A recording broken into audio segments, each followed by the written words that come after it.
सरकार dance bar, disco आणि ऑर्केस्ट्राबाबत महत्त्वाचा निर्णय घेणार होतं. मात्र मंत्रिमंडळ बैठक होण्याआधीच अजेंडा लीक झाल्यानं फडणवीसांकडून मंत्र्यांना कारवाईच्या सूचना.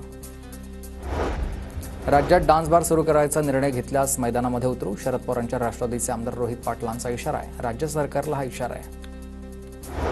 ठाकरे मुख्यमंत्री असताना देखील अजेंडा लीक व्हायचा, संजय राऊतांचा आरोप. तर ठाकरेंच्या मंत्रिमंडळात असणारे फितूर आता फडणवीसांसोबत आहेत, राऊतांचा हल्ला बोलले.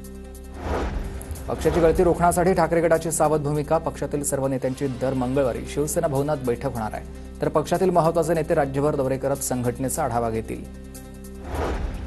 2019ला मुख्यमंत्री शिंदेंनाच करण्याची ठाकरेंची इच्छा होती. मात्र युतीमध्ये भाजपनं शब्द पाळला नाही. तर मवियामध्ये शिंदे सीएम नकोय, पवारांची भूमिका होती, संजय राऊतांचा दावा. उद्धव ठाकरेंनी बैठका आधी घेतल्या असत्या तर ही वेळ आली नसती. ठाकरेंच्या शिवसेनेत दर आठवड्याला होणाऱ्या बैठकीवर प्रताप सरनाईकांची टीका. ठाकरेंच्या शिवसेनेतील नेते संतोष देशमुख कुटुंबियांची भेट घेणार आहेत. नेत्यांच्या भेटीनंतर उद्धव ठाकरे देखील देशमुख कुटुंबाला भेटणार आहेत, संजय राऊतांची माहिती आहे. पुण्यामधील ठाकरे गटातील काही पदाधिकारी शिवसेनेत प्रवेश करणार आहेत. येत्या 2 दिवसात नावासह माहिती देणार. शिवसेना नेते तथा मंत्री उदय सामंतांची माहिती. मराठा आरक्षण आंदोलन दडपण्यासाठी सरकारचा नवा प्लॅन. मनोज जरांगेंचा राज्य सरकारवर आरोप आहे. 2 मंत्र्यांना सोबत घेऊन सरकार नवं आरक्षण आंदोलन उभं करणार आहे. मनोज जरांगे पाटलांचा गौप्यस्फोट. धाराशिवच्या कळंबमध्ये मनोज जरांगेंकडून महाराजांच्या पुतळ्याला अभिवादन. तर सोलापूरकर सरकारच्याच आशीर्वादानंच कारवाई होत नाहीये, जरांगेंची टीका. राहुल गांधींनी ट्विट करताना छत्रपती शिवाजी महाराजांना वाहिली श्रद्धांजली. राहुल गांधींच्या ट्विटनंतर भाजपची जोरदार टीका. औरंगाच्या पिलावळींकडून काय अपेक्षा करावी. राहुल गांधींनी महाराजांची माफी मागितली नाही तरी त्यांना फिरू देणार नाही. मंत्री नितेश राणेंचा राहुल गांधींना इशारा आहे.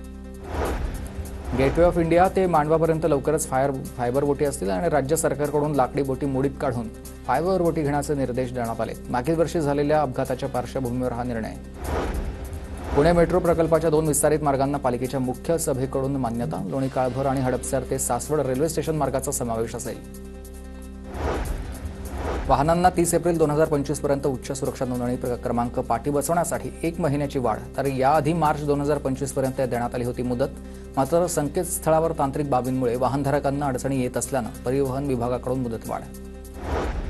कोस्टल रोडवरील वाहनांचा अपघात रोखण्यासाठी आरटीओकडून विशेष मोहीम. अतिवेगानं वाहनं चालवणाऱ्या 596 दोषी वाहनधारकांवर दंडात्मक कारवाई.